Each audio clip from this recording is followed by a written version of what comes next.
Hello everyone, welcome to my channel.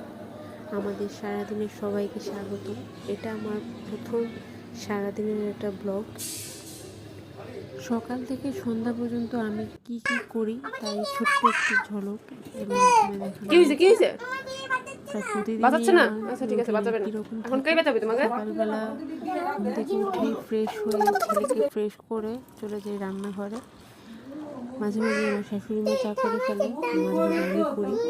তো আজকেও same, মা চা করে ফেলেছিল, আমি বাবার আমার ছেলে দুধ গরম করলাম, তারপর সবার জন্য চা ঢাললাম, একসাথে বসে সবাই চা খেলাম।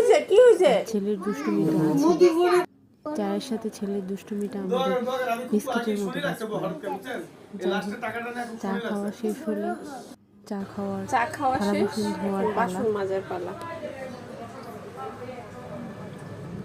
চা খাওয়ার পালা শেষ হতে না হতেই দুপুরে খাওয়ার একটা জোগাড় যন্ত্র শুরু হয়ে যায়। তো আজকে যেহেতু ওয়েদারটা ঠান্ডা ঠান্ডা, বাইরে বৃষ্টি হচ্ছিল, সেহেতু আমাদের সবার প্ল্যান যে আজকে আমরা খিচুড়ি খাবো। তো মা তরকারি নিয়ে বসে পড়েছিল, আমি একটু গুছিয়ে দিলাম।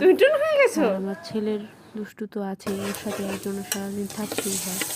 ও খেলা করতেছিল, আমি পাহারা দিচ্ছিলাম, মা রান্না করছিল। তো মাঝে মাঝে গিয়ে আমি একটু জাস্ট একটু ক্লিপ নিলাম। তারপর মার রান্নার সাথে সাথে আমার আবার ছেলেকে স্নান করানো, রেডি করানো এইগুলি থাকে। মা রান্না করছিল, আমি আর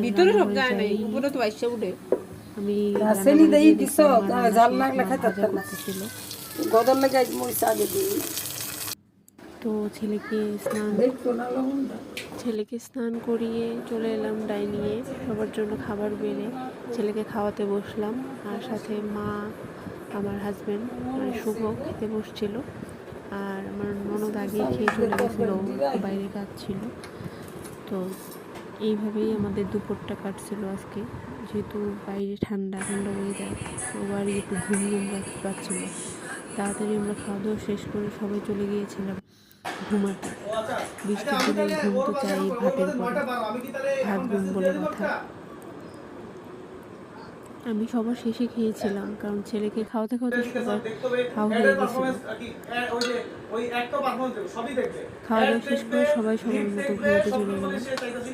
তারপর সন্ধ্যার দিকে উঠে আবার চলে আসলাম, মা ওখানে পুজো শেষ করছিল, আর আমি চলে এলাম ছেলের জন্য ডিম পোচ আর আমাদের চা করতে। আর শুভ বাইরে থেকে নিয়ে আসছিলো পুরি আর পেঁয়াজু। এই দিয়ে আমাদের সন্ধ্যাবেলার চায়ের নাস্তা শেষ হলো।